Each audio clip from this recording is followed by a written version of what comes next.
and on the other side, the cons. Okay? So, first, 5 ingredients for a successful marriage and explain them. And then a chart with on one side the pros of arranged marriages and on the other the cons. Okay? And then we'll take it up.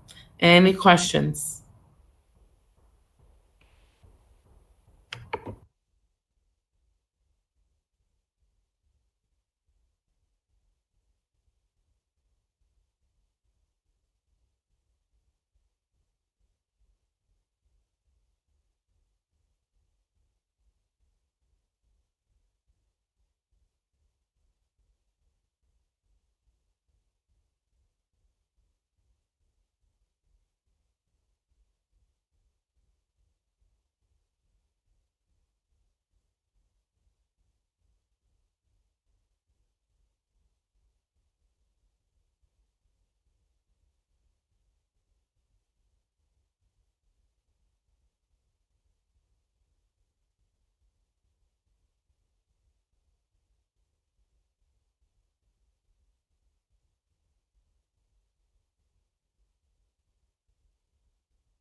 Full marriage.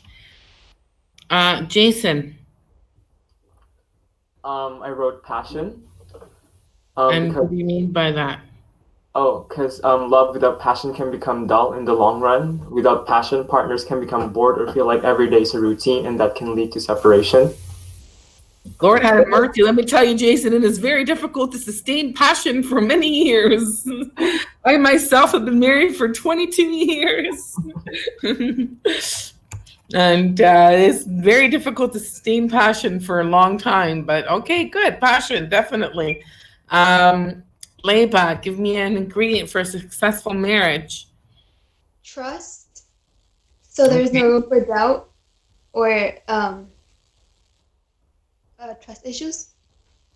very good. You definitely have to have trust, right?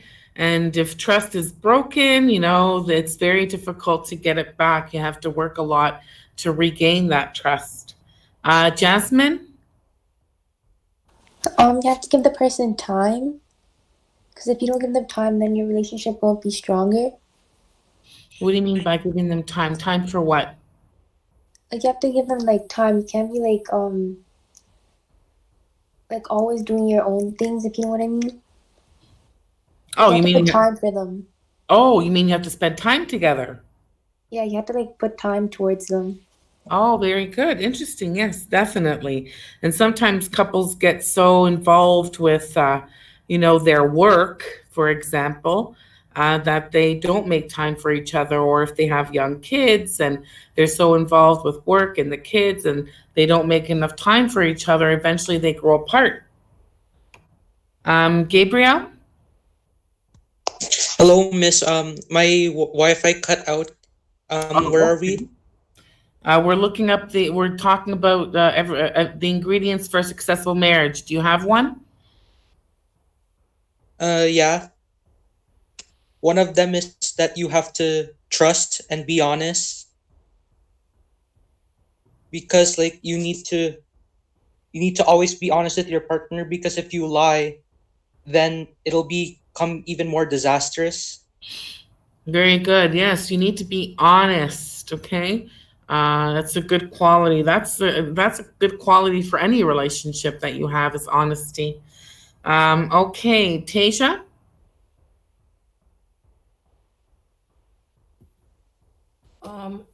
I said communication because you want to be able to communicate with your partner to see like how they think or like how they feel. Yes, very good. You need to be able to communicate, especially if there's an issue or there's a problem. You can't keep it inside because then you can get bitter and resentful, right? You have to communicate about it. Very good. Amy? I said patience and forgiveness because no one in life is perfect and everyone makes mistakes, but if you truly love them, then you'll be willing to work it out. Very good. Definitely. Patience and forgiveness.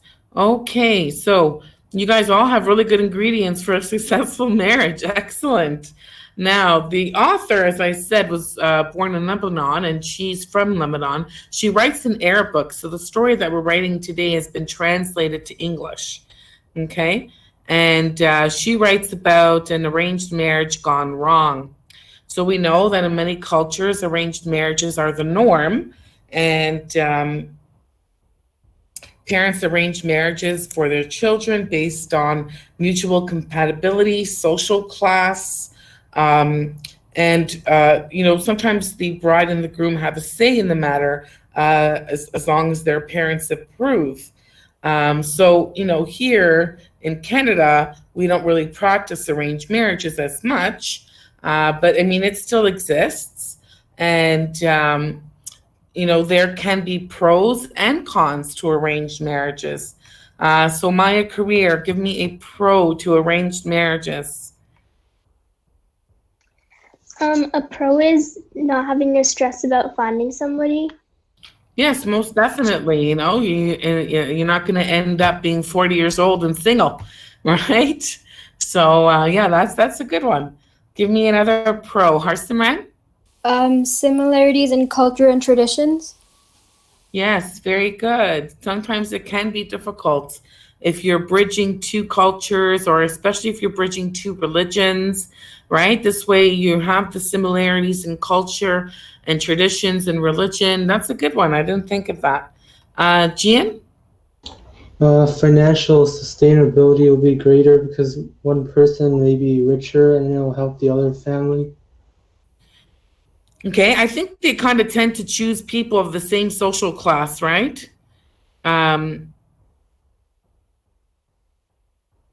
if they're wealthy, they arrange a marriage for their child with another wealthy person. Sudharsan? A pro? Yeah. Yeah, I put the similar like ethics and like a religious fit they have. Yes, definitely. Definitely. Similar values and ethics and religion. Okay, give me a con. Ozazi? Maybe disagreements because it's like arranged. What do you mean by disagreements? Like maybe one person won't agree with like the marriage or something.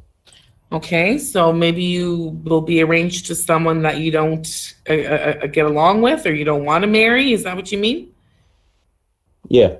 Yeah, that's definitely the biggest con, I think, is if your parents arranged you to marry someone that you don't like, right? That you don't get along with. Okay, another con, Maya Rambali. I said you won't know the type of person that you're marrying. They could be a really negative person, and most of these marriages lead to like domestic violence and stuff like that. Yes, that's a big one. They do. I remember last year there was an incident, I forget where, it was here in the GTA, where a woman was killed with a machete on her driveway. And it was a domestic dispute. And apparently it was an arranged marriage. And she was trying to get out of it. She was trying to get a divorce. And he killed her brutally, violently with a machete on her driveway. So that's a really good point. It does cause a lot of problems and sometimes domestic violence. Any other cons, Samir? I wrote that love is like mostly not a factor. Yeah, okay. Sometimes, right? Sometimes people grow to love each other, right? So I've heard that they grow to love each other, but sometimes they never do, and you are living a loveless marriage, right? Okay, so you're going to read the story on page 251, okay? And, you need to consider how your ideas about love and marriage are going to color and influence your interpretation of the story. Now, even though I'm giving you work to do and you are reading the story because it's too long for me to read on my own,